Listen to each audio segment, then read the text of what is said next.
Hello there. Did you know with Amazon Prime, you get a free sub every month? Any primers?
Yo, yo, yo, let's start this.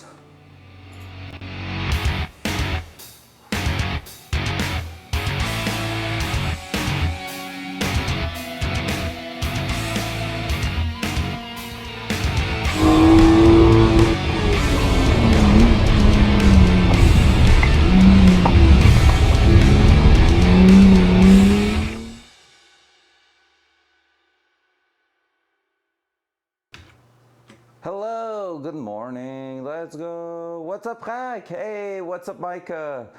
Let me put back the music, the chat. Let's go. We got an engine, a table, another table, a clean floor, because that's the only thing I've done this morning, and a scav run. And yeah, so I've been vacuum cleaning for the last 30 minutes in here, trying to make sure there's like the lowest possibilities of dust, because we're gonna be cleaning the shit out of this thing here. So yeah, this week, and the webcam is still up there. Let's bring that back here. Here. What's up, Rag? Been a while. How you doing, beautiful? Hope everything's doing great on your side. Let's go. So you will see this morning I feel a bit rushed with all that. And we're just going to start slowly. So if you want to see what is going on around here, dual side. Hey, the webcam's not working. Let's go. That's what we love to see, right? Let me check that.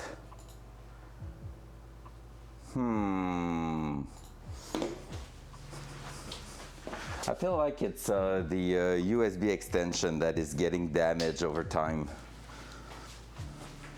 That's what it feels like, actually. There we go. So if we're going with that, so basically here you can see we have the engine block. It's upside down right now. We have the crankshaft over here, and this morning we're pretty much going to start cleaning the surfaces and really go for a step-by-step thing. There's a few things I don't have the tools. I went to the hardware shop last night, and everything was not there for me to do what I want to do on those parts, but most of them are there. We receive a bunch of tools in the last few weeks. The only thing I'm really missing is the small brushes to basically clean the oil passage in different parts of the engine, just to make sure that the actual machine shop did a good job there, or that there's nothing left in there. So that's pretty much it. But otherwise we're gonna be actually working on the engine today. We're gonna start by cleaning some parts, and we'll see up to where we can go. I'm guessing that today we might be able to reach a point where we're gonna test the tolerance and the clearance between the bearing surface of the crankshaft. So all these parts here, there's some big gates coming in place over here, so we're going to be looking at those and making sure that we can actually close them and have everything good to go. So well, close them and make sure, like I said, the tolerance, because basically here, for those who don't know, this is a part that is spinning like this. This is what activates the piston to move up and down into the cylinders. And so we need to make sure that there's enough clearance in here that it allows a little bit of oil to go through those surfaces, but also not enough for it to have a play and move around. So that's the idea here. So that's pretty much what we're gonna look for today. And yeah, so front cam. There you go. So today our Bible is going to be that book here. That book, I've been referring to it for everything I've done so far. A lot of people told me there are some, it is a really, really good piece of information here. So basically you have measurement, you have torques, you have pretty much everything you need to look at in here. And even for what we're going to do today, the cleanup and everything, we're going to be referring to that. So we're going to be into the dual side. we're gonna be on the pre-assembly procedure. So this is what we're gonna do today. So there's going to be probably quite a few bit of reading, and we're just going to make sure that everything's looking great. I'm saying that, and there's probably a little bit even before that. That is pretty much the inspection and making sure that everything is looking great.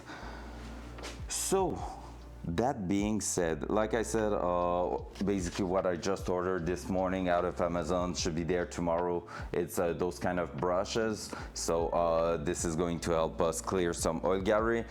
Today I want to make sure also I'm gonna be removing the super light surface rust we have in some spots, just because it happened to rust a little bit back because it's been a while it's sitting in here. So I tried to take care of it, oiling it and everything quite often, but obviously I haven't done the entire block at all the time. Most of the rotating assembly I've done, but yeah, so we got a bit of surface rust in a few different places, but these surface you can clean them with some Scotch-Brite, which I bought a brand new one yesterday, just to make sure we're not contaminating anything with something that's not supposed to be in there. So that's gonna be the idea today. So yeah, let's just go ahead and start working on that. I'm gonna put that one for now, and maybe this is a little too bright. This is not changing a lot of things. I'm gonna try to pull the camera to its highest point, so this way you might be able to see a little bit better what's happening in here. So with that said, let's already start and just take a look at the condition of everything. Dual side. So I'm gonna be removing the crankshaft, which is a massive piece of metal. I'm gonna lay that down on the table. Just need to make sure it's not rolling over to the side and falling to the ground, which they actually did at the machine shop. Well, not the machine shop itself, but in the transport they had to replace the dented wheels at the back, like some sort of gears that allows the engine to get a timing reference. So they had to replace that. So basically here we're gonna look on all our surfaces. We're gonna pivot the engine, also look at what we need to do. First of all, I'm gonna remove the mounting point on both sides because we don't need those for now. And also there's gonna be some new bolts getting used for those. So should be pretty straightforward. Should be some 13, yes it is. And of course they are torqued quite a bit. So I'm gonna take impact tool. Shouldn't need a really big one, so I'm gonna take the 3/8 impact and with a 13 mil and set that to max force. There you go.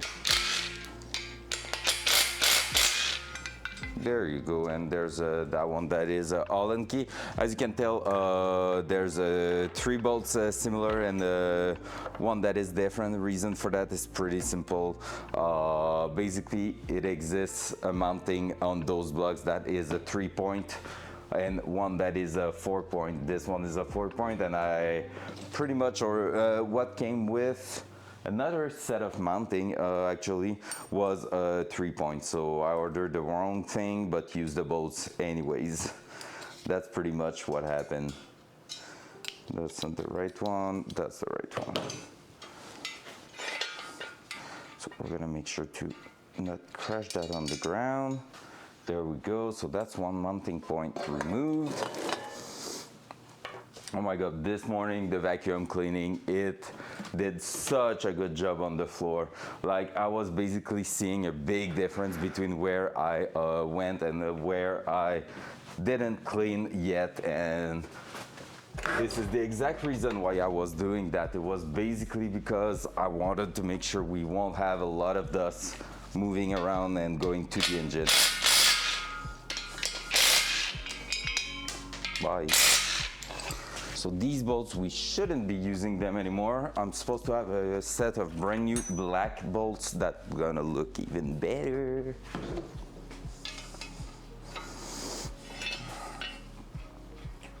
So big engine time.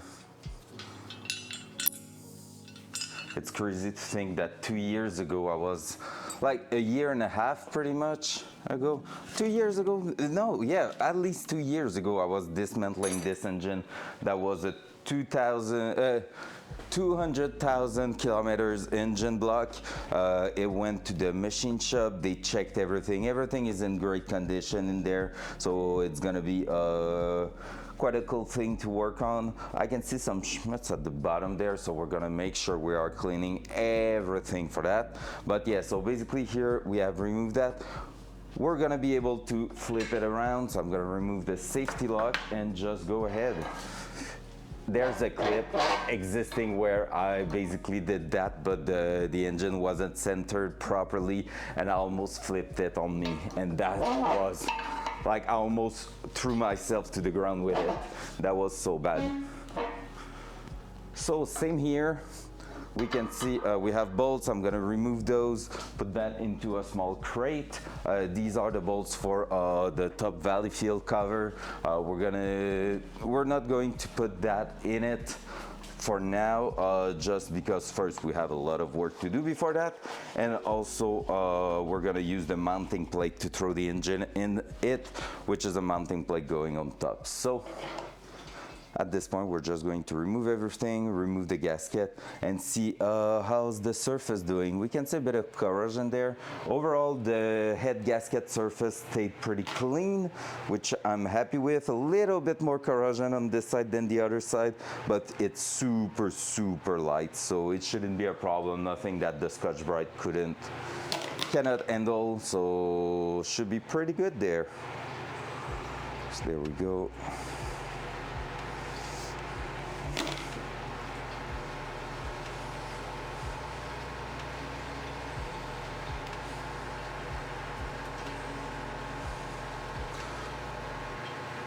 So for those who doesn't know yet, because I've been talking about it all the time yesterday, but I ordered the ECU for the Datsun.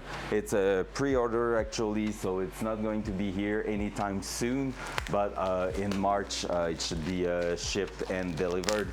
So basically mid-March pretty much should be the time where we can expect the engine management system to come around. So we're gonna have to take a look at this, and of course that also means, all right, where does this, oh, they are super huge towel, nice. First time I'm buying those, so we'll have to see. Here, there's a bunch of plastic there. I'm gonna keep the garbage not too far from me, and yeah. So yeah, we're gonna be expecting that to deliver anywhere between mid-March and end of March, which is a bit far, not gonna lie.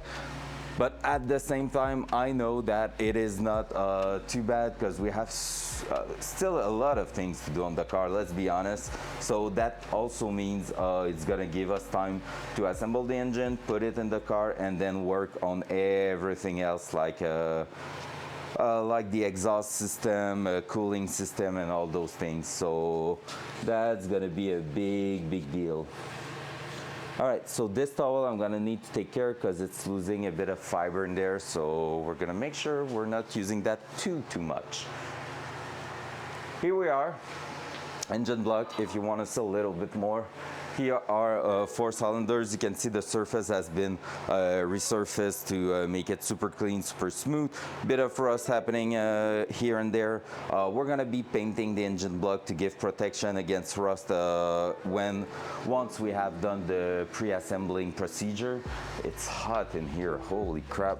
That's rare I'm saying that, but hey, it's the case this morning. Basically, we're gonna do the entire pre-assembling procedure. Then once everything's cleaned up and everything we are sure that is going to work pretty well, we're gonna go ahead and cover all those surfaces where gaskets are going to be applied and paint the entire engine block, the assembly, to make sure it is clean and good looking. Only thing I'm curious about is if I'm going to be able to paint the back face here. I'm not sure, because it seems like maybe maybe I will be able to cover the gasket surface over there and spray through the engine support, so we'll see. But yeah, that's gonna be a problem for later. Right now, we have a pretty good idea of what's going on. We're gonna go on the oil pan because I feel like that's the surface that I care the less. Head gasket is one of the surface we care the most. So I'm gonna test the Scotch-Brite in here with a lot of WD-40. So the idea here is gonna be to do something similar to a wet sanding with the Scotch-Brite so that it doesn't leave a lot of mark. It's really just to remove that surface layer of really light rust. So first of all, coffee in my Mud Gang TFG cup, my little mug.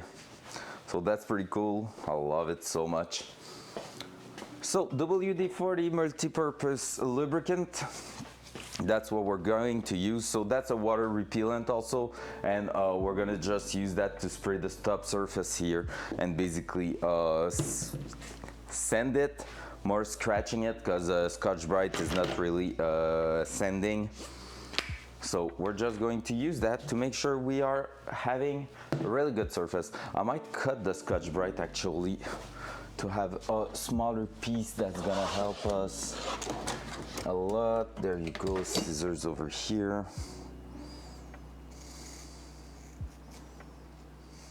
That's a trick one of my friend gave me. He said your Scotch-Brite, you can absolutely cut it. It will help you to go in small surfaces and stuff. Come on, you got this scissor. It's hard on the scissors though, I'm just saying. By the way, good morning everyone. Like, what the hell, there's already a lot of people in here. Let's go, I love that. Thank you for being here. Everybody was waiting for the engine, right? Nobody cared about the cleanup, but the engine though. Oh, ho, ho, now we're talking. Micah, I saw you were there at the beginning of the stream. Are you still not able to go to work, or are you working this morning? Kind of curious.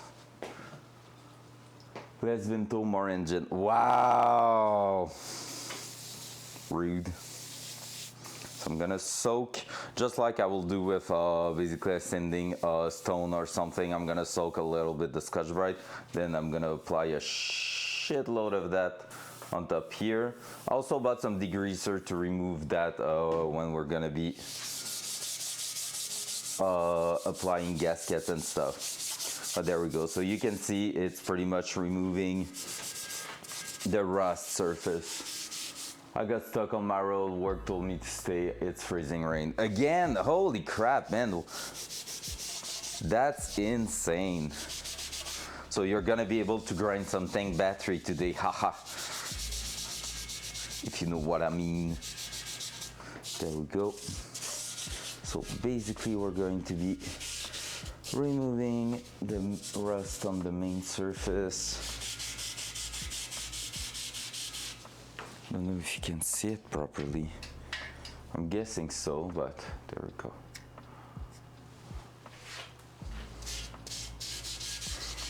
You need to stop losing GPU on the street and go farm. That one this morning was on Lighthouse on the stash on top of the mountain, which is a place I found already 3 or 4 in the last few wipes. So I will say it's a really good place to go. Like all those stashes, but yeah. Took me everything to get out in time, so I got out at 1 minute left. There we go. So here we have a bit more corrosion, clearly a place where the machine shop didn't went super deep, which is okay because basically the oil pan is in here, so this corner is not really a place where it's gonna be a problem. However, you need to keep in mind it's a GM. It's probably going to leak at some point.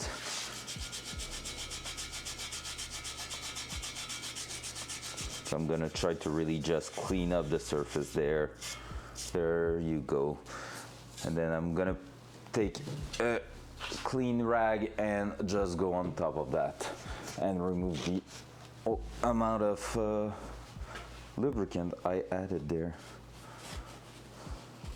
like I said, I just need to take care with those rags because they have a few bit of fiber that wants to get off them, but they are not too bad, honestly, so we should be pretty good to go there. There we go. Clean surface. We're gonna do the same thing on the other side. So the idea here is really to get everything as clean as possible before moving forward on anything else.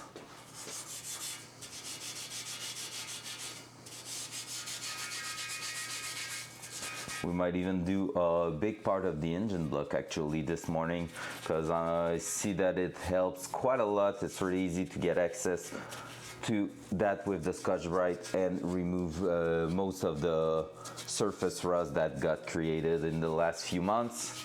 So yeah.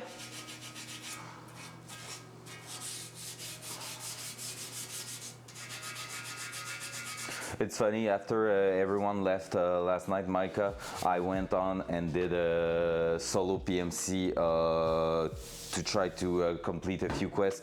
I got 2 or 3 quests done all at once and ended up level 36 last night, which I'm super happy about. Because I was like, oh, 1 level a night will be amazing. I don't think it's gonna be that, because basically at some point I'm gonna get stuck on a few tasks, but getting a level last night was super motivating. So right after that, I went to bed, because I was happy. So as you can see, guys, it's really removing the surface rust. It's really looking great. It's not damaging the surface also, which is the most important part. Everything stays super, super smooth. If I was scratching the surface, it will probably mean that at some point it wouldn't seal properly. So super important. That was the main test, because here the oil pan, it's always easy to use some gasket maker to seal it back even more. Not the best, but it is working actually, so that's a thing. However, it's cool to see that everything looks great. There we go. So this is looking great. I think I'm gonna start flipping the engine a little bit to the side, and I'm gonna move to the side of the engine and just work my way around it. There's a bunch of surface rust that happened on the outer side of the engine, which makes sense because basically a lot of it was exposed for the last 20 years to bad weather and stuff, so rain, everything that makes the metal go crappy poo poo. So there, we're gonna start here, then move all around it. There's really the back side. I don't know how I'm gonna reach that. I'm gonna have to look for that. I had like an engine lifting plate. However, it's at a friend's house, so I might have to ask him, can you please bring it back to me? I just lend the thing to him because he was needing that. He was getting his Corvette engine out, which is basically the same thing as this. So yeah, might just ask him for one. All right, let's try to remove most of the surface rust in here too. Let's bring back the engine to its former glory when it got out of the machine shop. Shall we? That will be great.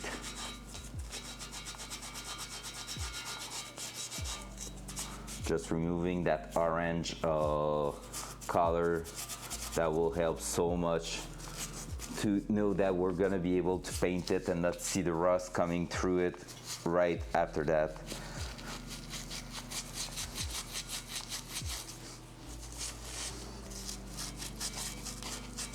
Scotch-Brite everything.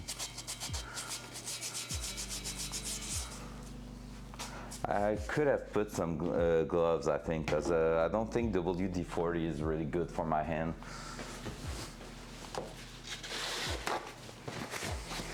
Like there's a little poison sign on top of it, so you know, might as well try to use some gloves for the engine assembly. What do you think, guys? Hey, that will be like sounds like an adult decision. Crazy, right?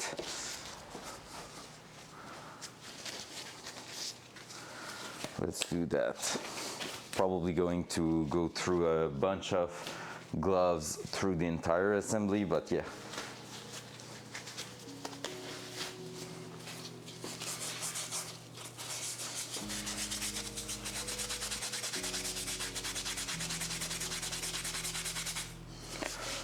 So I know it's not going to come back perfect looking engine block and everything. It's not like I was sandblasting it all over again, but like I feel like we are probably going to be able to spend an hour or two on it and bring it back to a really good looking thing. So might as well spend the time now. Because, like I said, ideally, once the pre-assembly procedure for the bottom half of the engine, what we call how I was about to say it, short block, the short block of the engine, that's what is involving a piston and a crankshaft basically, and in this case also the camshaft. When you're working on that, if we can make all the pre-assembly procedure for the short block, we're gonna be able to paint it before next week basically, or at the beginning of next week, which will be amazing because while it's drying, we're going to be able to work on the heads because we have a bunch of things to do also on the head. On the head, it's gonna be the upgrade of the trunnion on the rockers, and then after that, it's also going to be about spending some time assembling all the valves with the spring. The valves are already in place, matched with their holes, because they went through the entire sealing and made sure that everything was under tolerance. They redid the seal of the valves, which is a must when you're doing an engine rebuild. But basically, I still need to put the spring in them because I have upgraded dual spring for the valves, which is going to be cool. First, it's gonna look like particularly performance thingy, like it's gonna look like a real performance engine with those, which is the idea because I guess we're chasing performance actually, but also it's just going to provide a little bit of safety under boost because it will prevent the spring from getting damaged normally under the pressure of the boost. But yeah, However, my friend with a Corvette, the reason he has to remove the engine is because there was springs that were too stiff in there. So I'm really hoping it's not the case, but I bought a kit that was a match between the camshaft, the springs, and like everything involved in there was supposed to match all together. So we should be okay normally.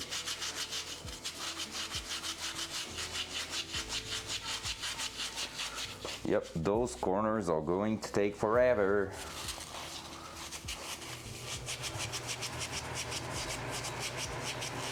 If I knew that, I would have oiled it even better than what I did.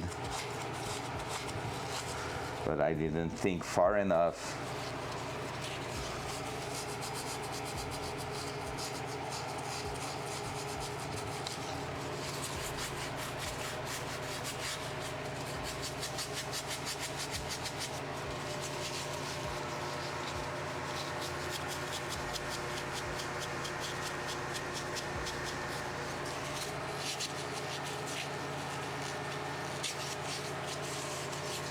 I think there's gonna be a few corners that's gonna get a little bit of, that's good enough. Not gonna lie, I think there's a few corners where we're gonna be like, oh, nobody's going to see that, oh. Yeah, because at the back here, underneath that, it's actually underneath the bell housing also. So I want to cover it in paint to make sure it's protected, but also we don't have to go too crazy because it's not going to be even showing up. But I don't want to botch the job also, so we'll see. Let's try to finish that here. It's pretty much the bottom side there. The upper side is pretty good towards the cylinder wall, so we should be able to manage a good cleanup for one side and not too long, I hope. like morning stream. Then this afternoon we start measuring stuff actually. That will be cool.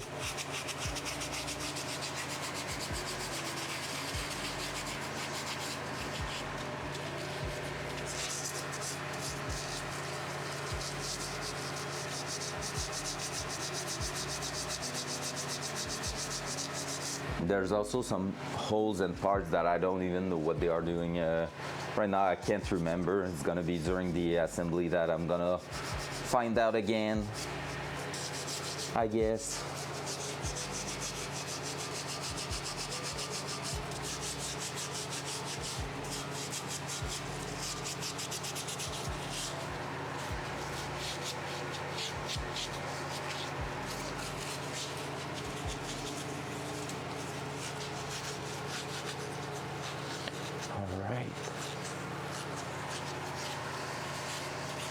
So Mike, you're telling me that I need to make sure I take my lunch break in time, even though I started late to come and play with you, right? That's what you were saying, I think.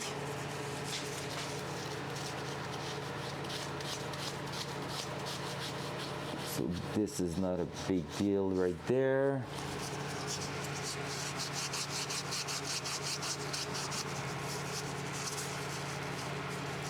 My worst fear is to come across whenever.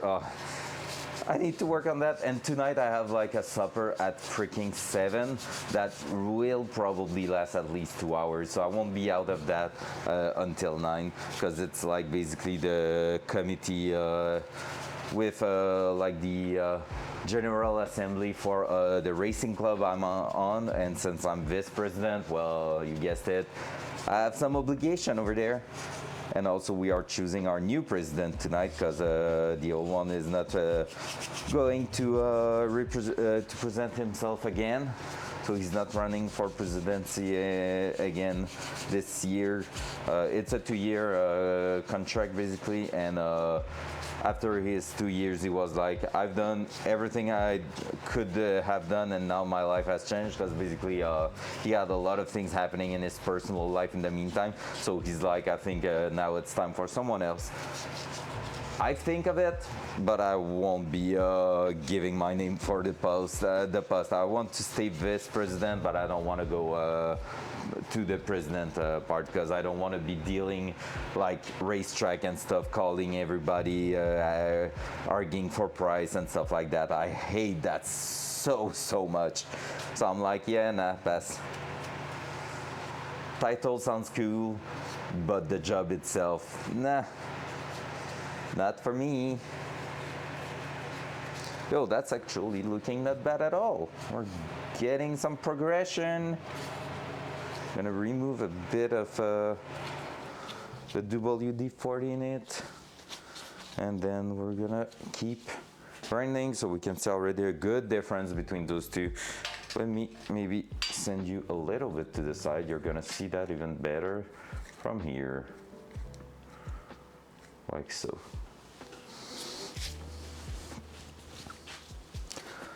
So let's keep trying to get in those small corners, but these are pretty much the one I was talking about, that I don't think there's gonna be any miracle. I've started on the part that was the worst. That one is quite bad too, but flat surface a little bit more, and otherwise it's getting pretty light over there, so we should be not doing too bad.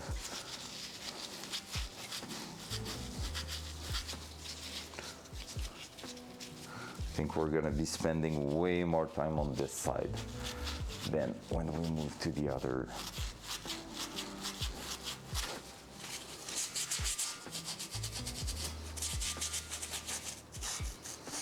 Honestly, I think in 2 weeks, we're like, not 2 weeks from now, but this week and at the end of next week, we're gonna be pretty much done with the engine, to be fair. I think there's a good chance that we get there and have a really solid thing in place.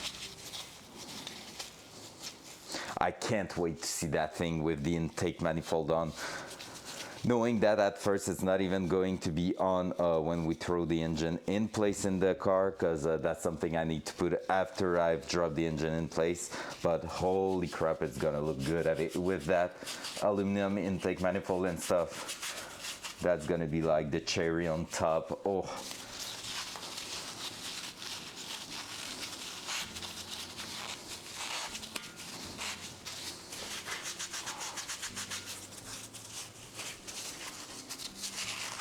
I will need also to check for the injector right now. That's gonna be a big part of, oh, already broke a glove. That's gonna be a big thing. 2 gloves. Other one? No, so far it's only the thumbs. But yeah, injector is gonna be a big deal. I need to check again the specification for the new ECU, the Haltech, because I was planning on the Holy Terminator since the beginning of the project, but now it has changed, so I need to check what kind of pressure is asked on the fuel rail for the Haltech to work, and after that we're gonna be able to see if it is required to go with bigger or smaller injector, depending on that. Because basically the Holy Terminator was asking for 60 pounds of fuel at the rail, which means that it is basically 20 pounds over what they usually test the injectors. So I was in between going for 60 pounds injector or 80 pounds. And I think the good answer would have been the 60 pounds, because from 60 pounds at 42 pounds at the rail will mean that you have basically, in fact, a 72, 75 pounds injector down there. So that was changing a lot. It was more at 70 pounds, which would have been normally enough for the 600 wheel HP we're looking for. And knowing that we're gonna also try to have a lower HP tune on it, so yeah, that would have been a good thing.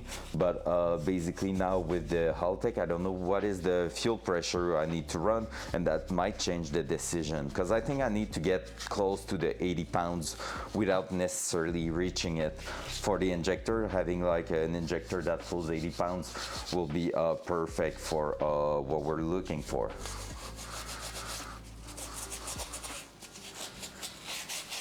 Because yeah, for those who didn't know that, engine stuff is quite nerdy. It's mathematics and physics, and like you have to respect a bunch of parameters in order for it to work great.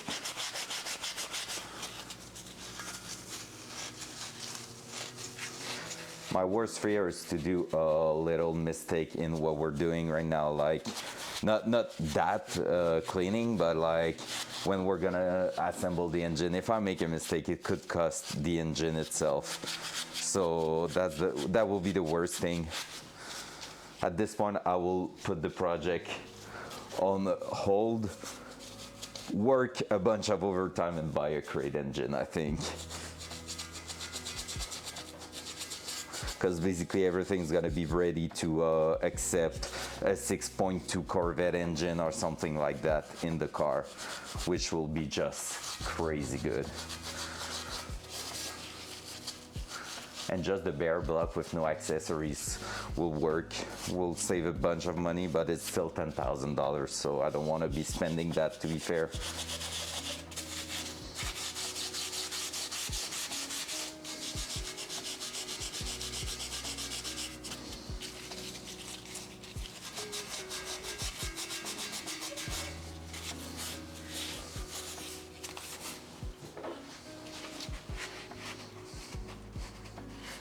There we go. The side bolts for the cam, for the crankshaft here. That's all the thing we're gonna have to make sure are super clean.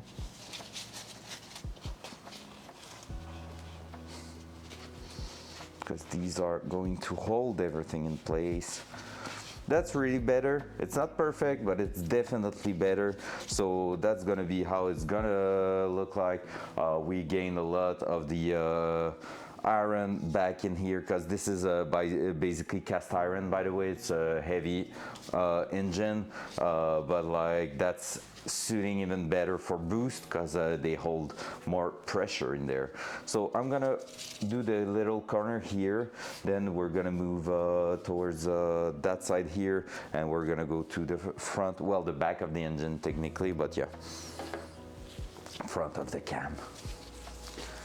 So let's keep going.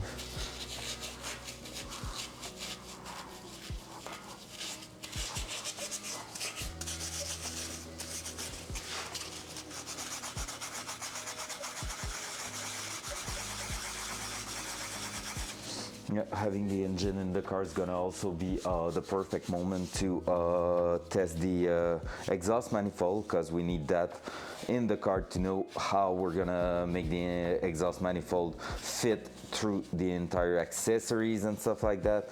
And after that, I think it's gonna be a test for that, ordering some aftermarket one, then in the meantime do the cooling system, for which when we're gonna have a bit more space on the table behind me with all those boxes that are actually engine parts, I'm gonna order the radiator. So then once the engine's gonna be in place, we're gonna throw the radiator in and make sure that we are doing the tubing first for that, the piping, and then we're gonna move to a turbo and exhaust and stuff like that. Also need to order my oil cooler for the car. Not that this is the biggest deal of all, but like still need to think about it.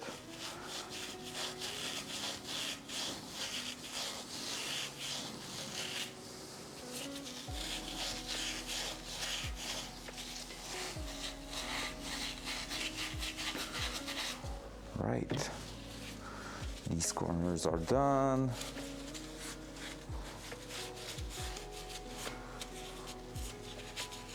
Hey, we're gaining quite a lot back on the surface with rust that happened in here. That's cool.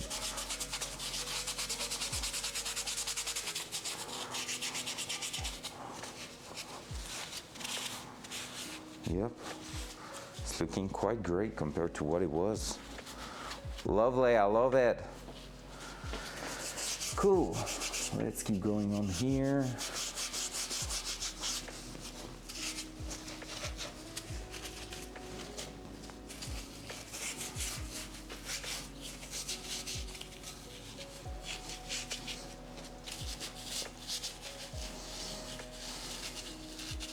It's fun that Scotch-Brite is really not that strong, so you can really push on it without damaging the surface itself. Really just removing what wants to be removed, basically. Scotch-Brite is like asking for consent before removing the rust. That's cool. All right, that small corner over here.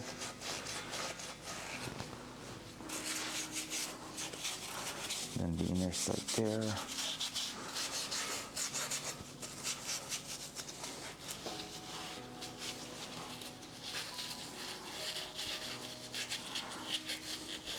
It's not that big, honestly. Like, it's a big engine block, but it's freaking 6 liter. Like, when you think of it, most people cars are around 2 liter. Between like 1.8 and 2.5 liters, that's a freaking 6 liter. Is it going to take a lot of fuel? Absolutely freaking yes. But that's not the point. I should buy an EV car just to compensate for the emission of that one.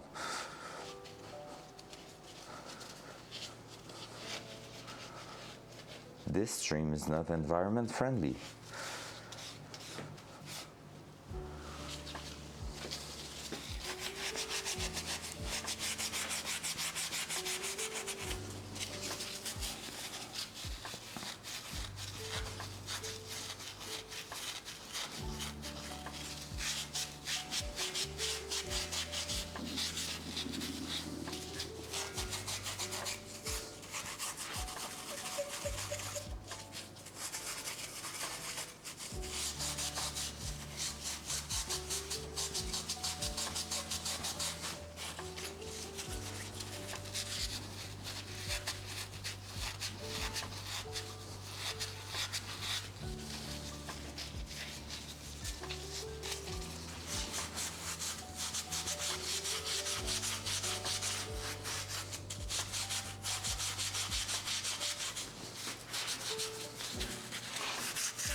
how does that look in the worst shapes possible. Hey, actually pretty decent. All right, I think that side here is going to be done. Well, that part here. I'm gonna move to that top surface here. This one got pretty crunchy, but that's the engine mount, so it doesn't really matter. Basically, the plate goes on top and slides left to right, so no big deal. It actually got rusty under the plate after they were put in there.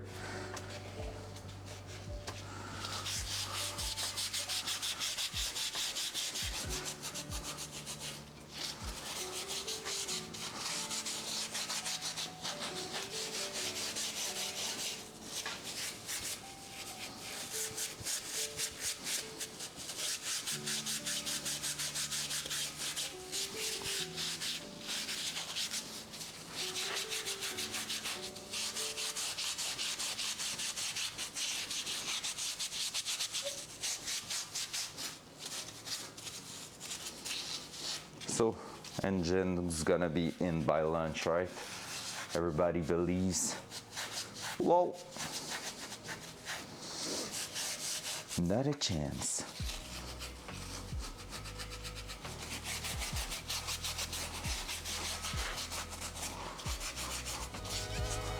What's up, Huck?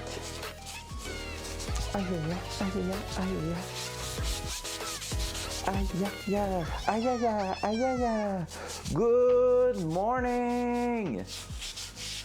I hope you had a wonderful happy bean juice time this morning, because I needed it.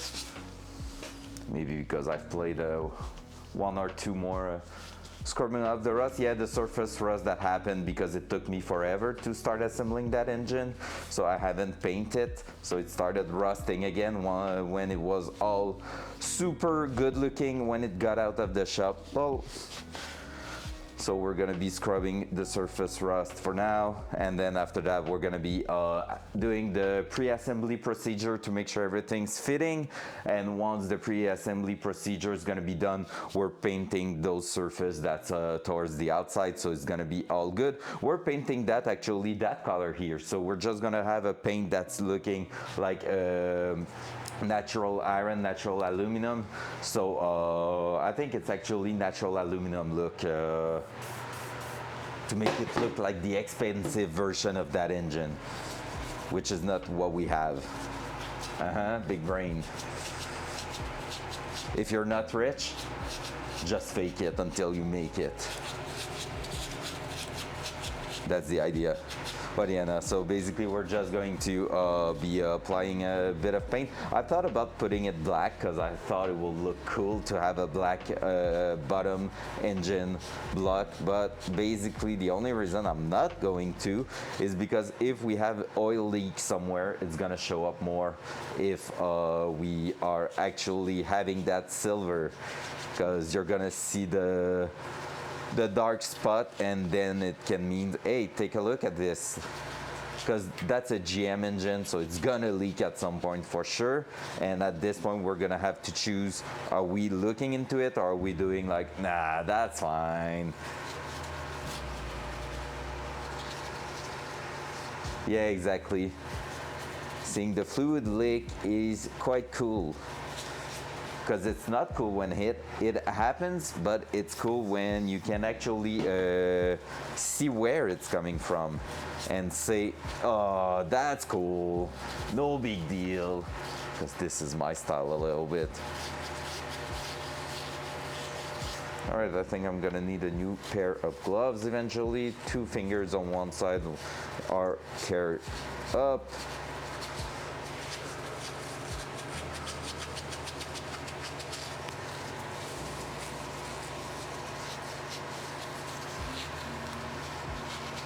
Plus high temp engine paint is easy to find in silver and red too. That's true. It's actually really, really easy. And one thing cool is for the first layer of that one, I had the machine shop usually paint them straight away, but since I knew I was going to do a bunch of things on it, maybe I should have asked them to do it anyway. But yeah, I told them to give me the actual bottle instead, and so I have a brand new machine shop paint quality, which should be not too bad.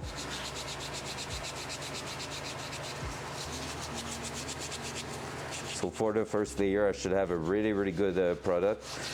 I will see, I will read on the bottle if I need to grab some high temp primer first. I don't think I need with that one, but just to make sure, because I wouldn't mind to do like high temp primer first, then 2 layers of paint, just to make a maximum protection. You need to take care, so, because did you know that if you're putting too much paint on it, you're gonna make it have a bit less efficiency on cooling itself down?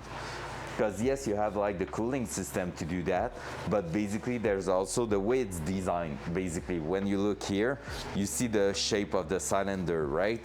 And that's because you want to have like the tiniest amount of material that it needs for not breaking, but at the same time to have like air go through that and cool it down a little bit. So that's helping a lot the engine. So if you're actually putting too much paint on it, you could actually reduce the efficiency to cool down. But since we're gonna have an upgraded cooling system, shouldn't be a big issue on our side, because that's really minimal. It's not like, oh my god, I had put 3 layers of paint instead of 2, now I'm overheating, but it's just something to keep in mind. And then there's probably that Honda owner who has painted his engine block 5 different colors, 3 coats each time, and there's half an inch of paint on top of his engine and nothing's wrong with it. We all know that guy. Yeah, but this year's color is pink, so I need to paint my engine block pink.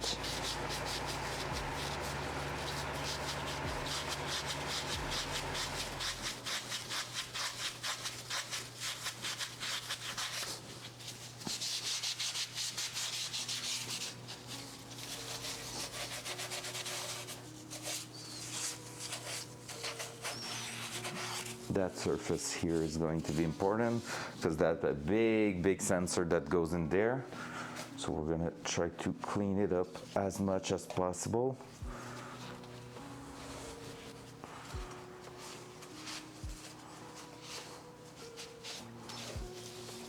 Nah, that's not the ideal. I flipped it. PSG patch tomorrow morning, taking it down. Oh shit, already the wipe! Please don't. Did they say what it is for? Probably something due to the hacking and some, like adding stuff to detect the hacks. I'm hoping. So tomorrow morning, I'm gonna be in the garage for sure, because there's gonna be nothing there. Are going to tell us anything? LOL! Excellent. Who am I to think that, right? Like, what? Something that says, hey, we're gonna do that, that, and that tomorrow, like any normal company does? Hell no. You are right. Oh yeah, I'm hoping it's just some ways of like, probably they're gonna fix like a few glitches due to the vaulting, but my guess is I have more reason to work tomorrow. Was that part of the thing? Like, oh sorry boss, I'm still stuck in my driveway, can I stay home? Was that part of the deal? But yeah, no, I think it's gonna be for the cheating issue, honestly, vacuum loot and stuff like that. They probably tried a bunch of things to help it, and they're going to implement those checks in there. So I don't think it's gonna change anything gameplay-wise, but really more on the backlog, what they are doing to verify that, because it's really out of hand.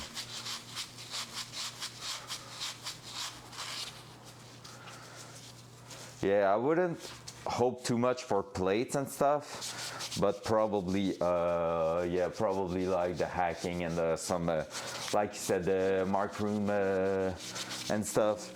That will be like something I will see them do mid-wipe. The plate, good question. I'm not sure they're gonna change anything until next wipe.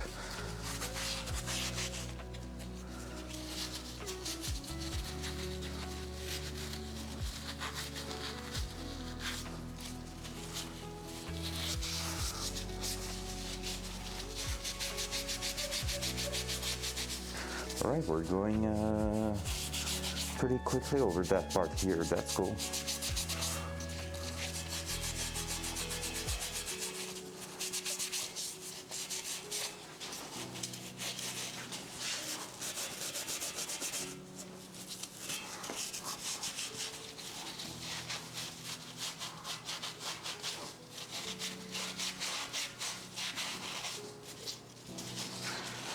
What I want to do, and I don't know if I'm gonna be there tonight because I have, like I was telling Micah, I have like a general assembly for the racing club I'm in, but if I'm doing it tonight, I want to try to maybe hunt raiders down in the bunkers on reserve. I'll see. That and finish marking my tank on there. That will be cool, but I would love to do that. Do you have the quest yet, Hawk? To hunt the raiders down in the bunker? Because I enjoyed it so much last night when we did that together.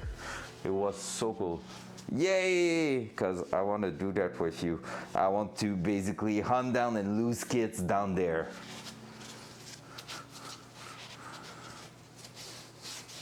Chasing for them, not waiting at the end of the wipe to do that. Oh hell yeah, I love that.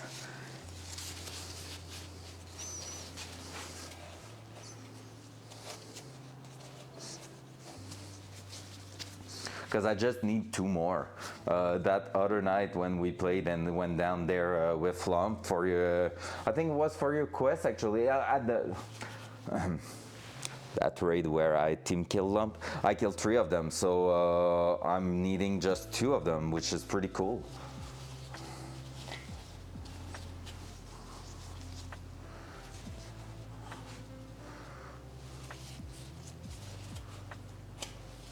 Oh, we have a bunch of paints that is left in there. Not a big deal, but just something to be aware of. Hey, that side looks way better. I'm gonna try to improve that corner there, but I think we're gonna be quite a good shape.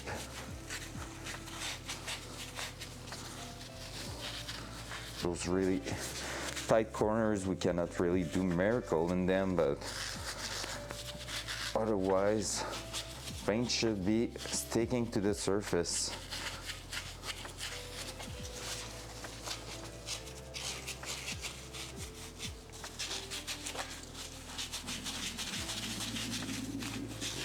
I hope you haven't heard that. My belly just went nuts right now, telling me I'm hungry, and I'm like, wait, it's just 11, man.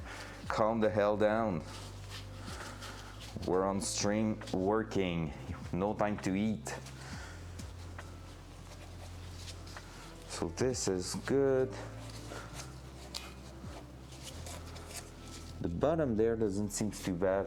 Might try to just go and clear the threads a little bit.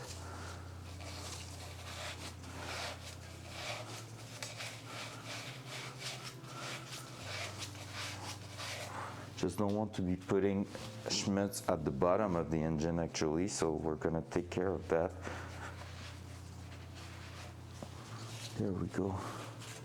Thread seems pretty decent there. That side here, and then we should be good.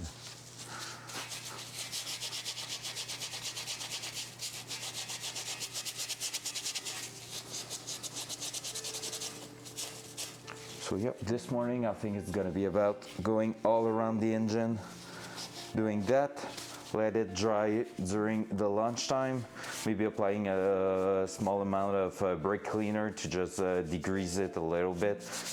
Then after that we're gonna be moving on to measuring stuff actually this afternoon. Well, probably the crankshaft, honestly. Gonna clean up the crankshaft, and which is on the table here, and gonna test fit it to make sure everything's working great.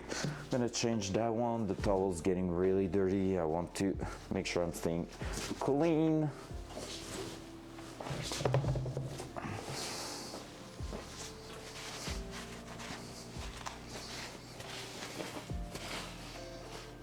Which is super important, because if you're not, you're gonna have trouble. There we go. There we go.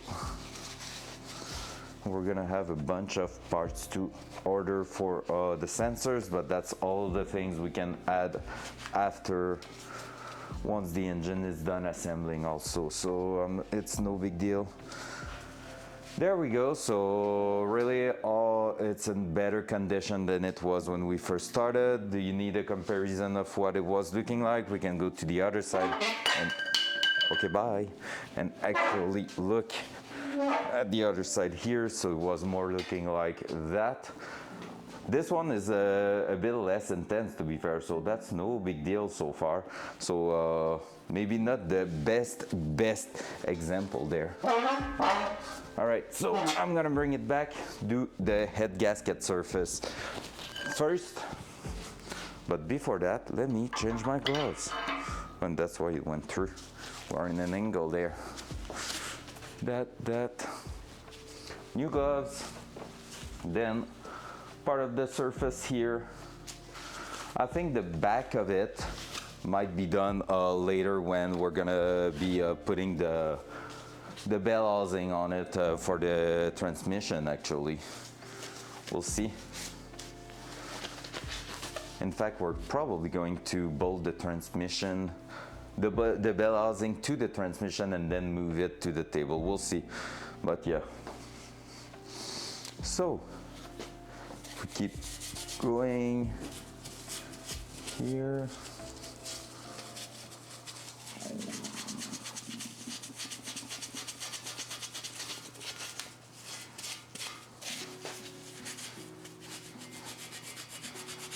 All right, there's a lot of schmutz on it. I'm gonna maybe just switch the side like this, but I think it's gonna be not ideal.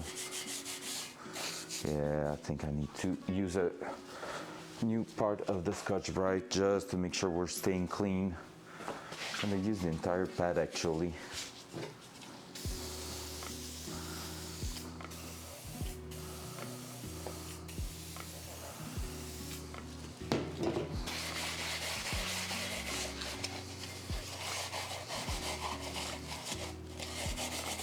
By the way, yes, it's safe to use WD-40 on an engine block, okay?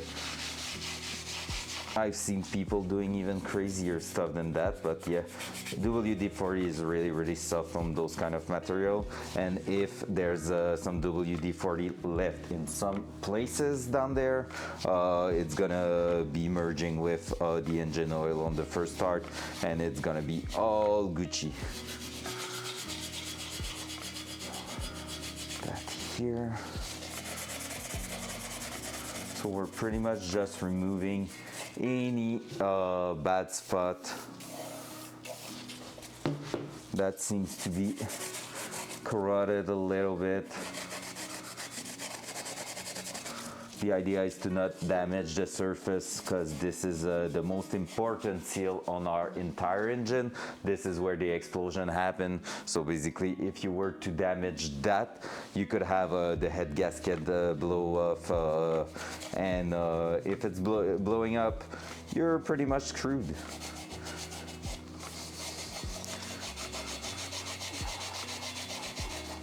So there we go. That's the idea right there.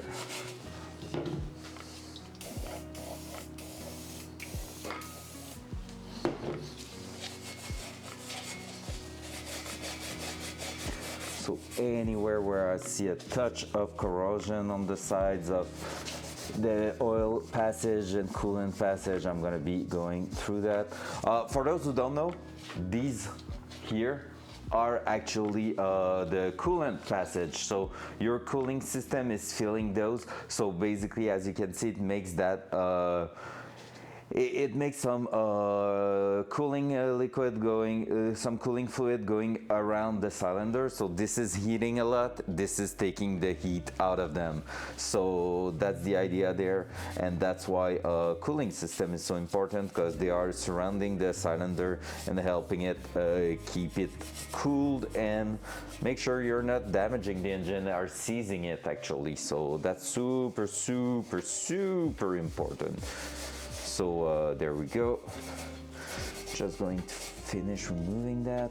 I can still see a bit of the mark of the last engine gasket. So here it was a bit more corroded, I think, than the rest of the surface, because basically they just plane the entire thing. They just use a machine to make it flush and straight. So make the deck straight again. So that you're sure it's not warped, it's not having a leakage or anything, and so the new gasket's gonna be in way better condition. It's gonna seal properly actually.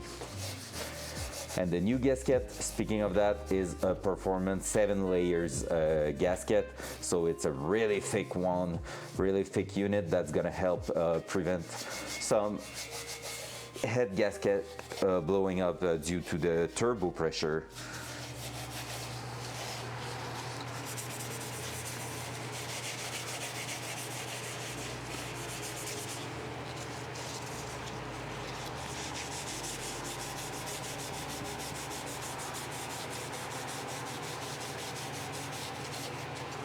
Alright. Oh, and yeah, the big plug on the side there is actually the plug to empty the reservoir of, well, all the cooling on top there. I forgot to ask, how was your new class last night? Pretty good, honestly. It was super fun. They seems ready to basically do their things this session, because it's their last session. So they need to make a portfolio, like a demo reel of what they can do in 3D animation. So I was like, you know, guys, it's time to start now, not in 3 weeks, not in 5 weeks, but now if you want a job. And yeah, the only thing I will say at the end of the class, I was talking about how the industry right now is not in a great place, so they're gonna have to work a lot for it. And I was giving a few examples, and one thing crazy is that actually last night we had the news that Riot Games, which is a big player in the industry, are making some changes. They made phallic symbols with fluid in Tarkov bag. Yeah, Micah, yeah, pretty much, you're hired, let's go. But basically, I was talking to them how the industry is not doing really great at the moment, and we had the news that Riot Games lay off 11% of their company, which means 500 employees, more than 500 actually. I think it's 511, something like that. And so that's really not cool, because they are big player in the game, which means it also probably means the rest of the industry is not doing that great too. I'm not following as much the 3D video game companies. I'm more on the cinema part of it, but I know that just before Christmas there's a local studio that was just like 2-3 years old here that had to lay off their entire team, and they will pretty much close, because they're the company that owns them own a bunch of studios, and since they were the newest one, when it went to a point where they were, okay, we need to lay off some people, well, guess who was the first?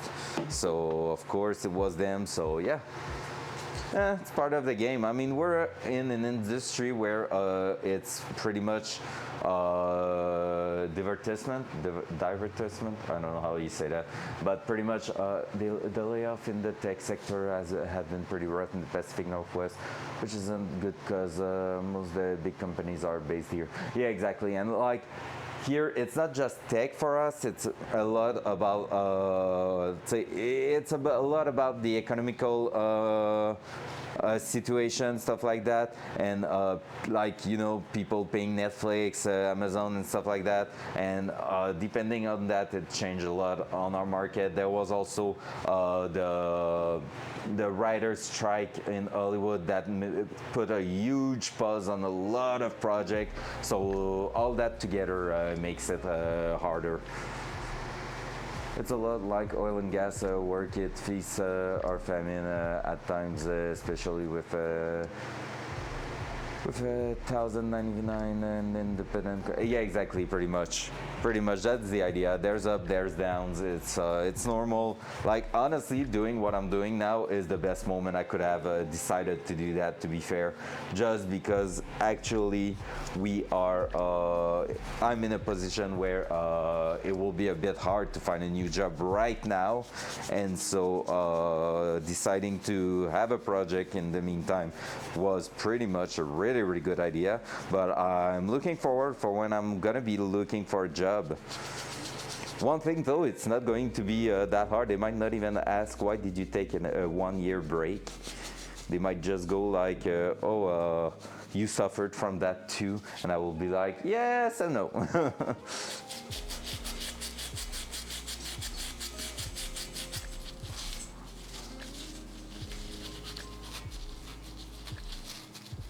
Exactly. So during that little crisis that's hitting the industry right now, I'm just chilling here, and like there's people around me who ask me like, how's it going? Do you have a hard time finding a job? And I'm like, I'm not really looking. And they were like, hey, I'm having a big struggle on my side, so good for you if you don't have to, because it's really shitty at the moment. And I was like, okay, well.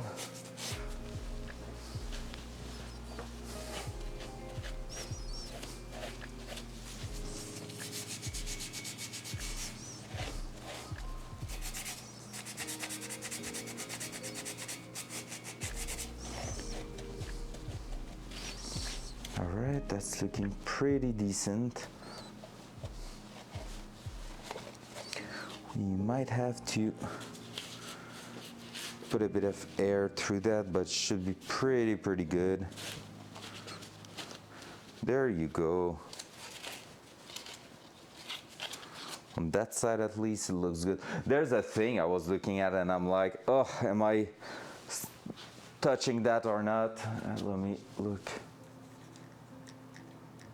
Okay. I planned for missing 3 weeks of work due to weather and told my PM ahead. And now I'm good, no pay, but not laid off for missing opportunities. Yeah, for missing, yeah, that's cool. All right, the cam is not super happy. Let's see if it's breaking or not. So I don't know if you can see it. I'm gonna try to show it to you.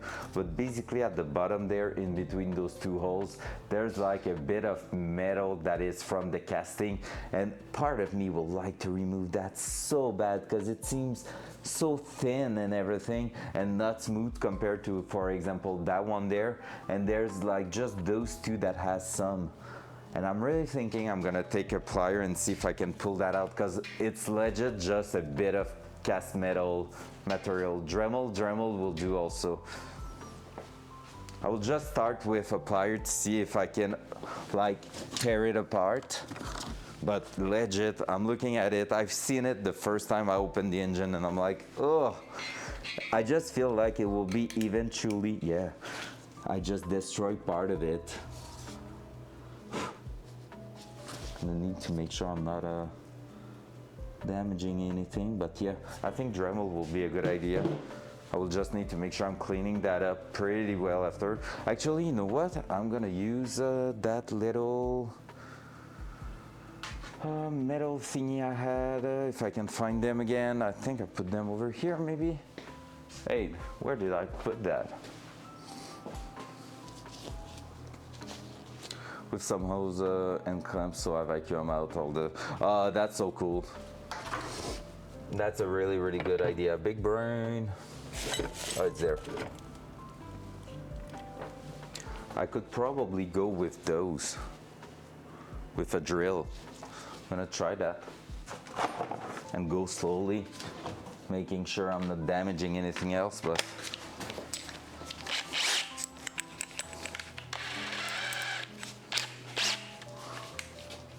that's gonna be a hard spot to reach actually with that. Maybe not.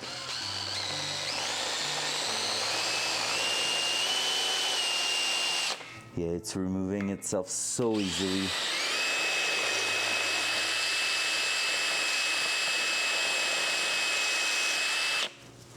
And I just dropped the drill bit in there because I'm really flush to the side of it.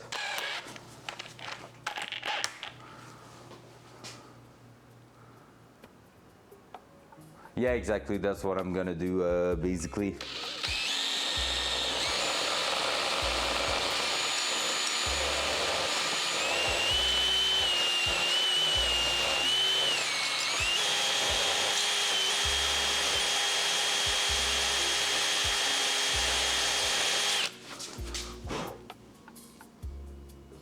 That's already way better. It's not flush to it, but I don't mind it if it's not flush. I just want to make sure it's not in the way of anything and potentially making a break. Because it's really just casting materials basically. Yep, that's way better. The rest of it, I don't really mind it. Maybe that one I can.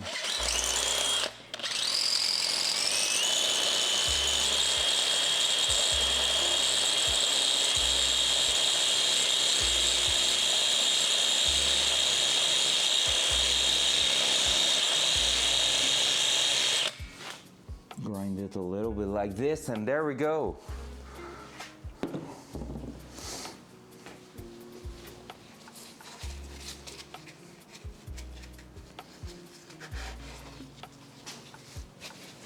That first, removing big part of it.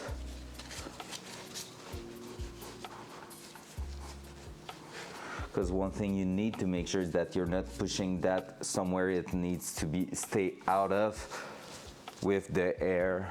But yeah, I forgot to crank the compressor again.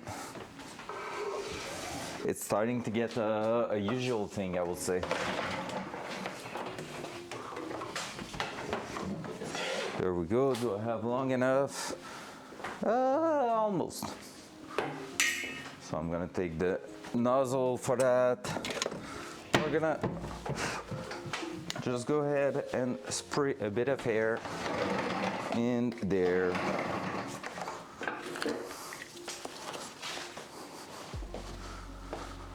So that.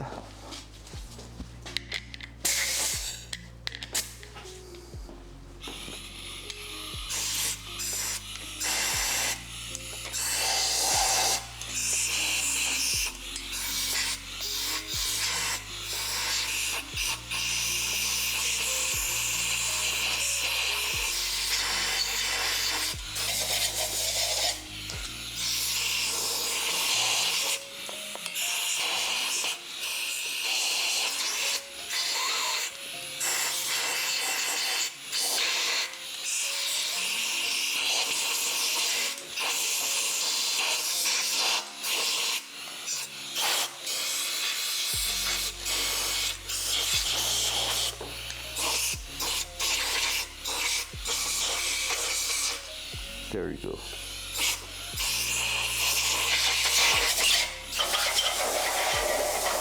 There you go. So that's already way better. Coffee.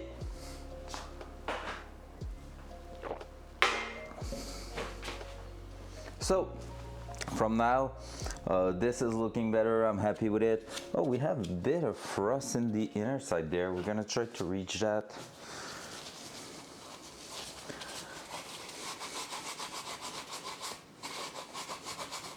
It's really surface corrosion, but like no big deal at all. Yeah, just that, and it got removed. Let's go. And since I had some debris on my other towel, might as well go with a brand new one. So far, I really enjoyed those towels. They are doing a great job. They are not too bad for the fibers and stuff, because that's always what you're trying to avoid basically. So yeah, pretty decent. Super happy with those. Let's go.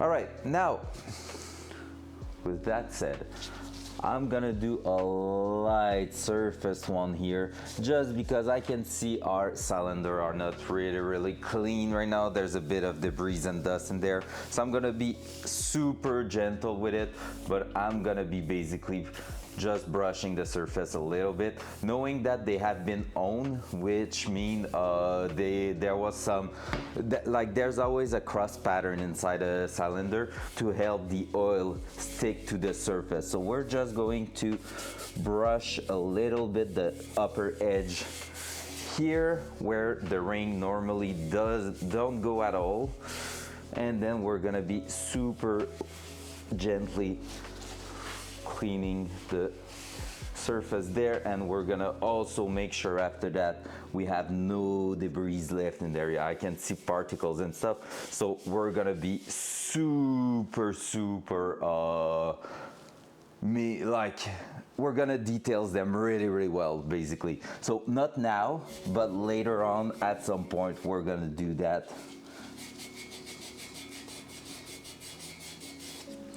There you go.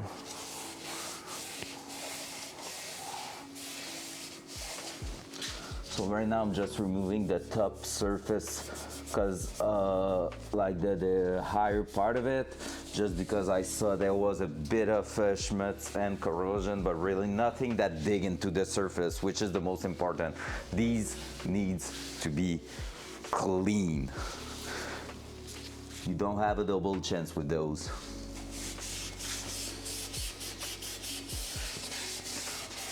But we're happy because our engine block is in really good shape. So they tested the surface, they looked at the surface, inspected it. They also measured the cylinder themselves to see if there was any deformation due to the kilometers, and it was in really good condition. They were even a bit impressed that it was that high in kilometers. So this is a good thing. Otherwise it would have been a bit bad, but not bad.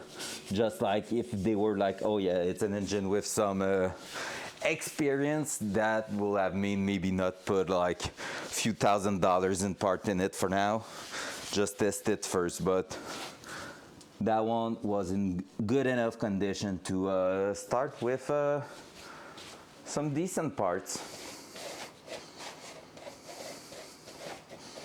There we go. Gonna just remove top there.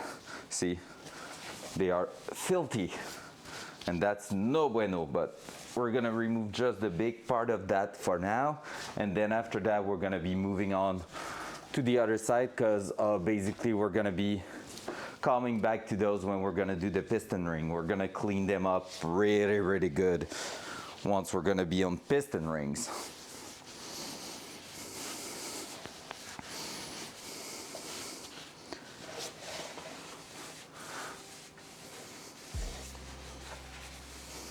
It's crazy to think that this block of metal is gonna be doing horsepower eventually. That's the point where it blows my mind. Like thinking that someone designed that and said, "Yup, that thing, that's gonna work." And you're like, wait, it's just a block of metal.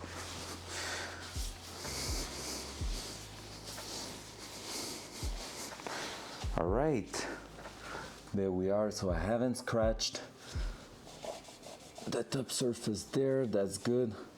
Might have to clean that even deeper a little bit, but for now that's pretty decent.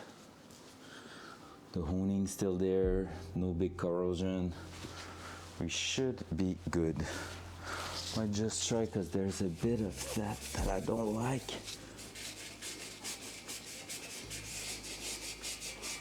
But I think it's just because it's a part I don't have a lot of reach.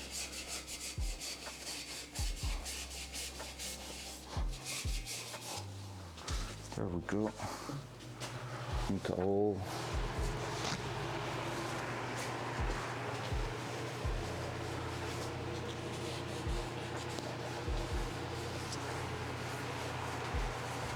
There we go. Way better. They seems way more clean than they were. They are like mirrors right now compared to what they were just before. So that's cool.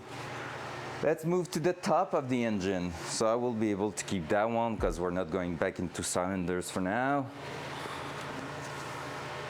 So the top, that's what we call here it's the valley field. So basically here we're gonna have two sensors listening to what's happening at the bottom here. And basically, as you can see, they are listening to 4-cylinder each. And they are the knock sensor. This is going to be one of the sensors controlled by the computer as well. The data is gonna go to the brand new computer we ordered. So from there, we're gonna be moving on and just cleaning the two side here, surface in here. That side, there's a little bit of something there, but that's gonna get oil in there, so it's no big deal. We can just clean that super lightly and it's gonna be perfect. So we're gonna go with the old one because we're not on gasket surface. Well, yes, but not head gasket surface, so it's no big deal.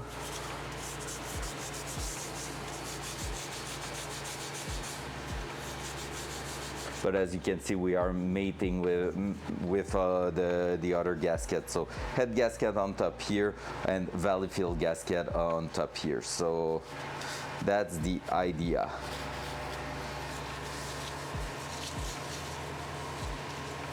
And here at the back is going to be a sensor. I think that one is the that one's the camshaft sensor. That one I don't remember. Maybe a temp sensor or something, but I'm not sure exactly. Maybe just a plug also, to be fair. Could be just a little plug.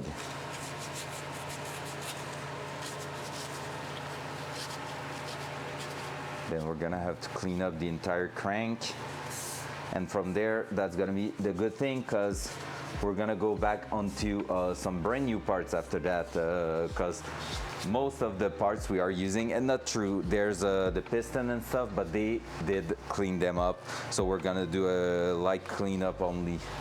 It's not going to be as big as that normally, I hope.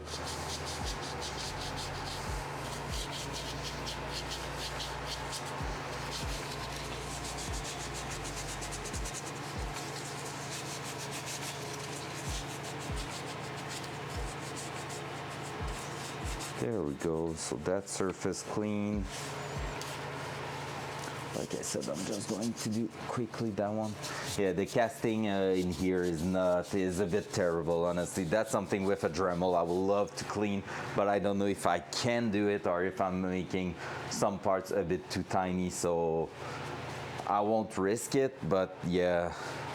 I'll show you, Micah. You're probably going to cry when you will see that. But that's some proud GM action right there. Look at this. Can you see in here the way the sides are done?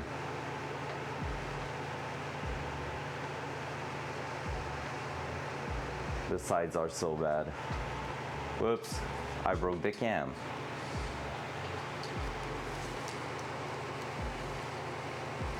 There we go.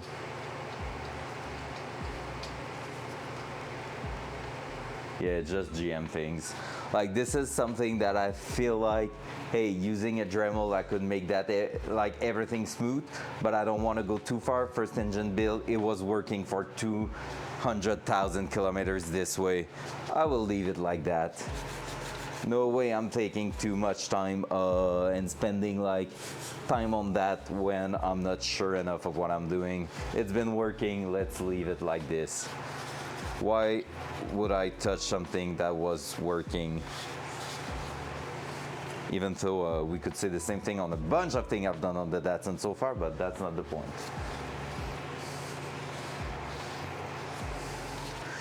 Just GM things. I mean, Ford are bad too. Honestly, I'm not a big fan of American car, to be fair. really not a big fan. Not on their design and stuff, so I'm like, nah, hard pass on a lot of those. All right, so here, bunch of little thingy there, and then the front. Making sure everything's looking great.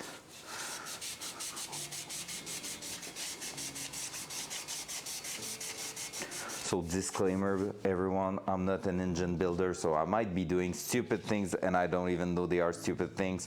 So be aware, if you're doing the same thing I'm doing, I can't guarantee the result of those. You are warned.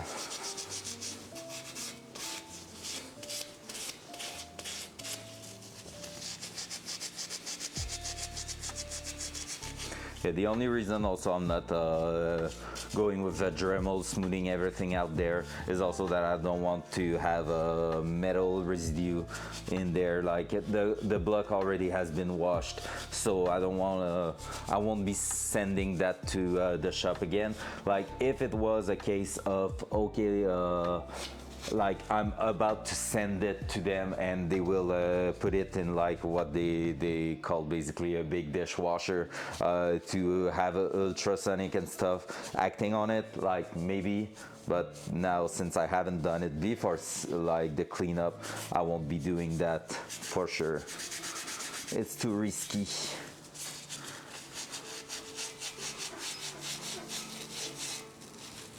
I can't wait to actually paint that engine and make it look great. Brand new.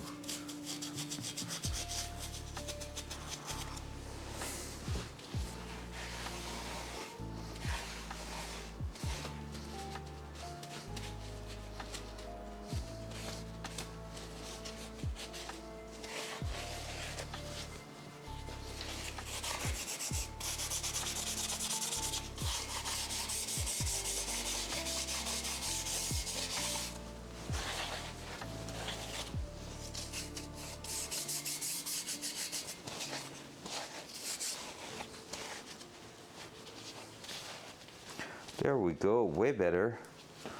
Almost no rust left in there. Maybe a little bit more at the back, but nothing we cannot try to help a little bit more. That seal here has been damaged a lot over time. You can see a bit more corrosion biting into the metal there, but that's no big deal. Those sensors, nothing that I'm worried about, to be fair. A bit of fiber there, I need to take care of that. So, towels to the ground there. All right, second head gasket surface. So, trusty little WD-40 here. That one is a bit worse at the back there, but otherwise, cylinder-wise, not really. And that's what I missed a little bit. I should have bought more WD-40 and done what I'm doing right now on the entire block in the last few months. If I'm doing another engine build one day, that's gonna be something I'm gonna have to take care of, like actually putting some oil over everything. And like I said, WD-40 is really good for that.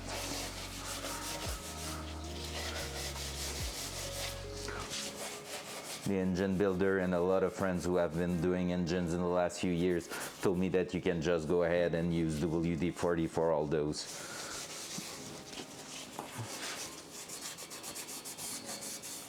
So I'm gonna go slowly because I see that my Scotch-Brite is doing a bit of particles here and there. Like not everywhere, but when it's sharp, it's getting cut a little bit. So we're gonna try to make sure we're not damaging anything.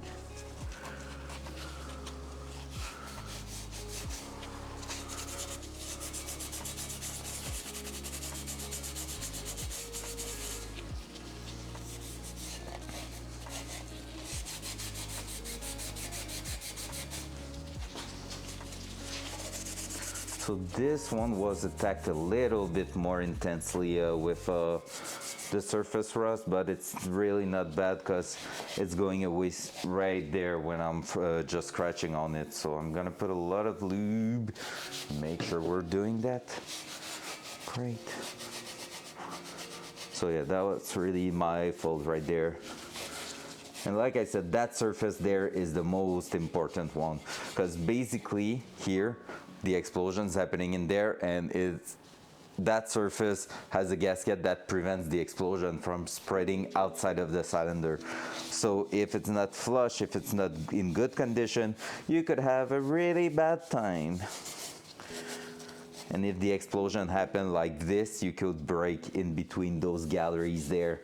So water gallery, oil gallery, and stuff like that could break in between them, and that's no Gucci.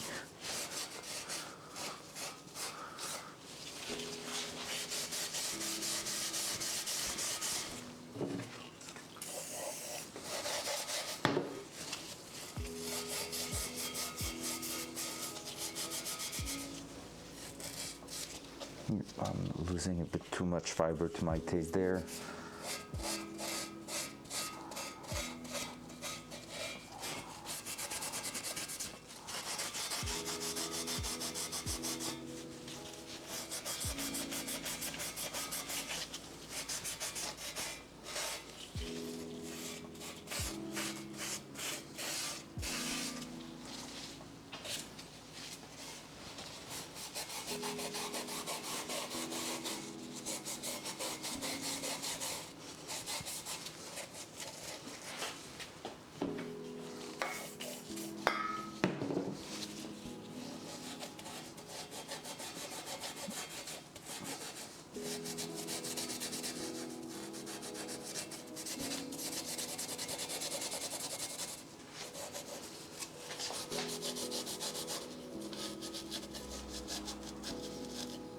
All right.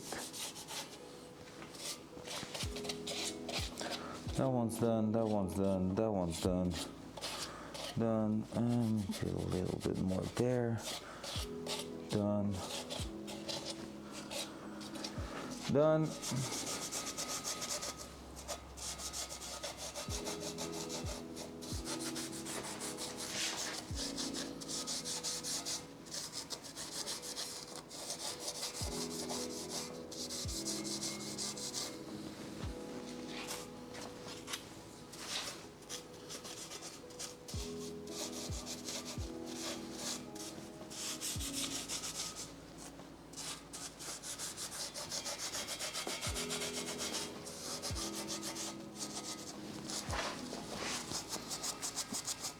There we go.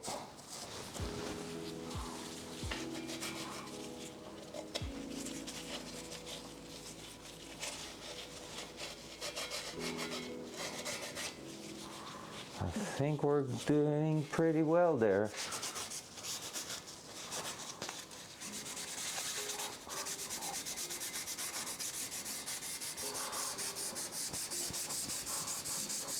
There we go. Yeah, boy. Now that side here.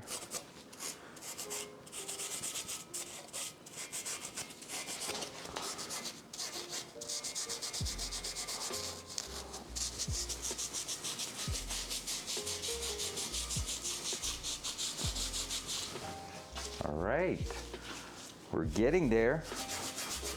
And then it's gonna be one big surface and we're gonna be done with the cleanup. What time is it? 12:02, I think. Too far to tell. Yeah, 12:02. So we're getting pretty close to actually having the engine block cleaned up.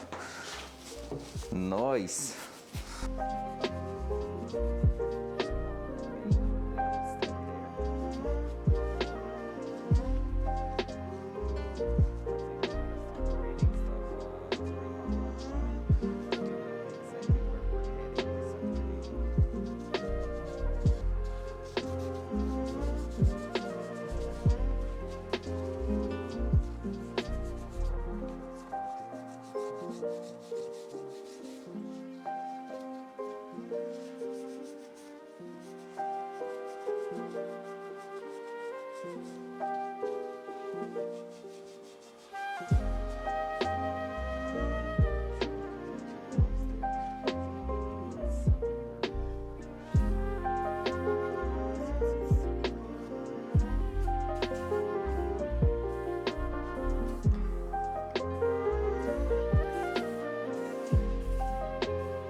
we go. Time to dry that.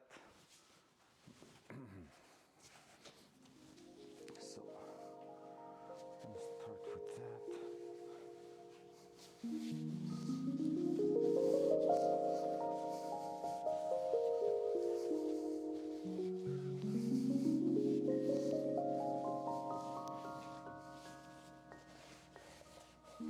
And that's looking so much better already. Oh, let's spin the towel a little bit.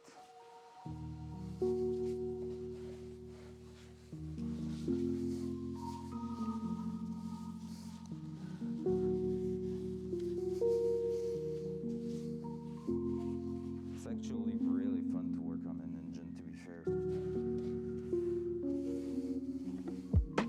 But once it's clean, it's not full of oil or anything. It's really more clean than people think it is.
Here, by the way, the surface is different from the other side. Reason for that is that the starter motor is going on this side. That's also a classic GM thing. Basically, the starter motor is gonna bolt right here and take a bunch of space on this side. And because the turbo is gonna sit on top, the exhaust downpipe is gonna go through here at the back here. So that should be an appropriate place for the starter to be out of the way. So hopefully everything's gonna go great with that. Won't have too much difficulties lining up everything, but yeah, that's all the little things we're gonna discover eventually.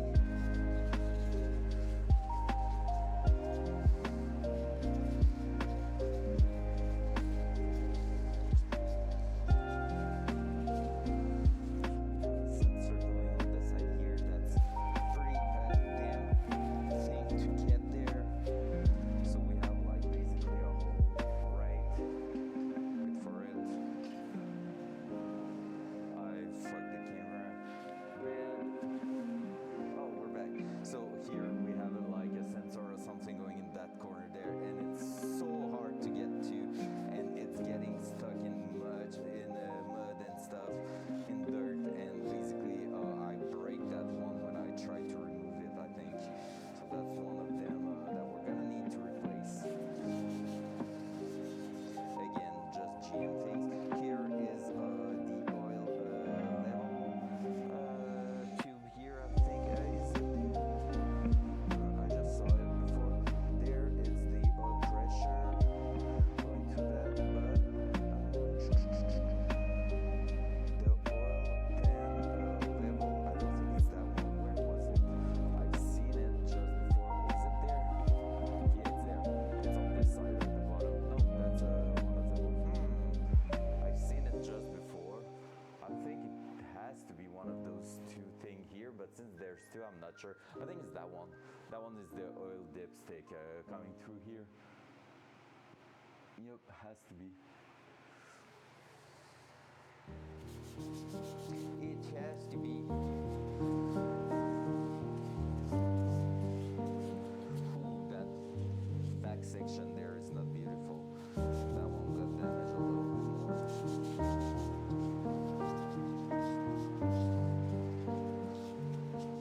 Rusted a little.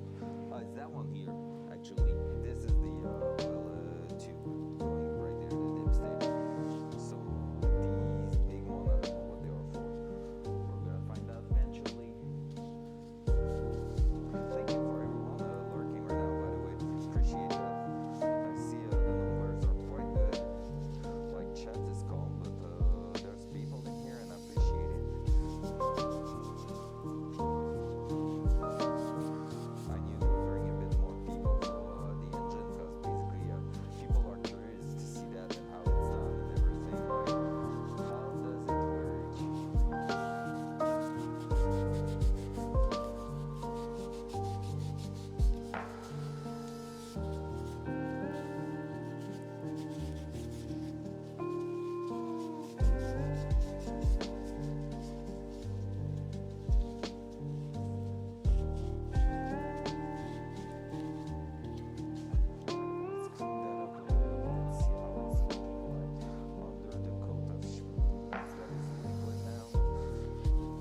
I noticed that because that would have mean it's kind of a rusty spot actually, and that would have mean the paint wouldn't stitch there for long, and then it would start rusting again from there. Yeah, that's the kind of corner I cannot do miracle on them, so I'm just going to pretty much scratch it a little bit, but we're gonna hope the paint is gonna do a miracle for us because there's no access to that. There we go. Hey, honestly, let's go. That engine block is looking way better now. So at some point we're gonna be decreasing it a little bit more because for now it's oily because of the WD-40. So we're gonna be decreasing that as much as possible. Probably some brake cleaner on top of that just to make sure it's as good and as dry as possible. Then we're gonna move on and paint that, but that's not for now. So that WD-40 layer should help prevent any kind of rust from happening in there. I think I can do a better job at the bottom here, so let's try that. Let's go crush on here. There you go.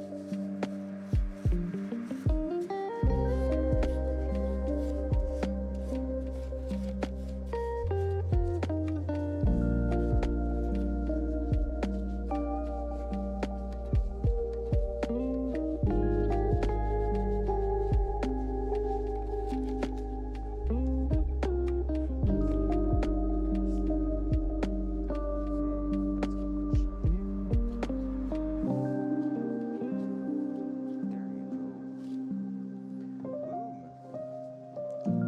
All the sides are done. It's so wet at the bottom. No, I'm breaking the can. There you go. That bottom section is so wet. So I'm gonna flip it and we're gonna try to do the front side there just to make sure we have everything under control. And then yeah, we're gonna have something that's looking really decent so far. And I think after that we're gonna leave it there for now, and I'm gonna go eat something because I'm so freaking hungry, and then eventually I'll be back and we're gonna keep going. In the meantime, I'm gonna read some stuff, so I'm gonna finish filming it, I guess. Like that. Trying not to hit the can 10 times.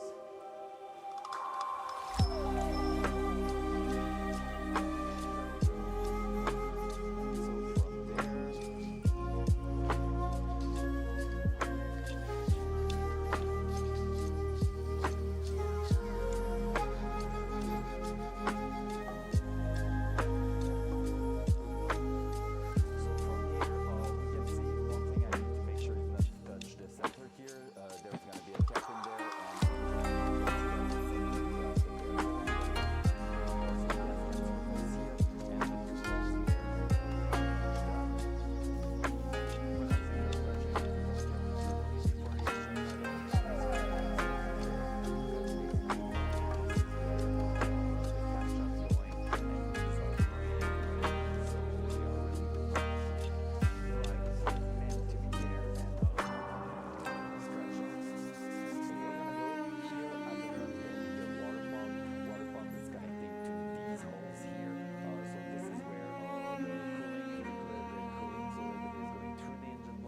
and coming back at the front here, simply that these I think are oil passage, so I think these ones are oil, and here it's the cooling system, so that's pretty cool. And on one side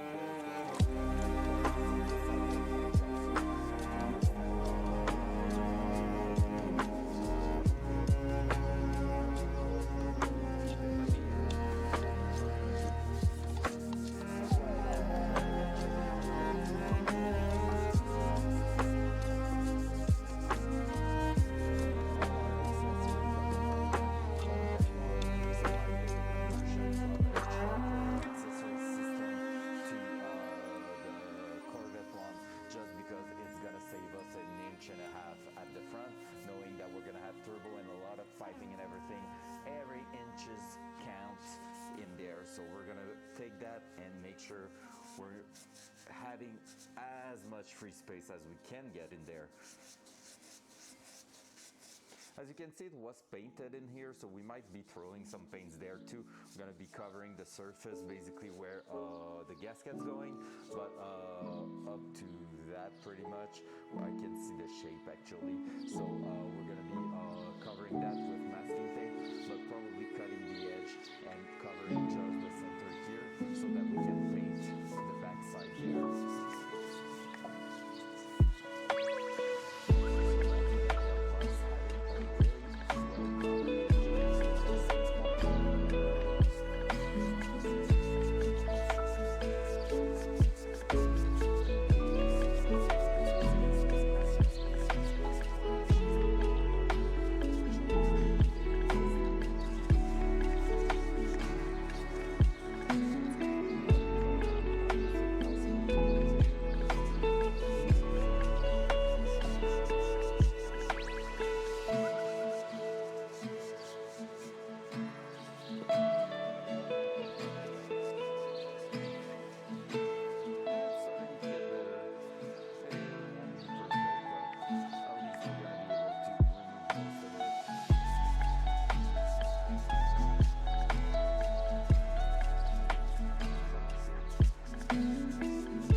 starts stressing me. I don't want to drop the end of that on the bearing surface. That will suck. But basically, after lunch, we will be ready to test fit some stuff. We're probably gonna have first to clean a bunch of surface in here. Then we're gonna be able to sit that. That also means taking some parts out of their box, like the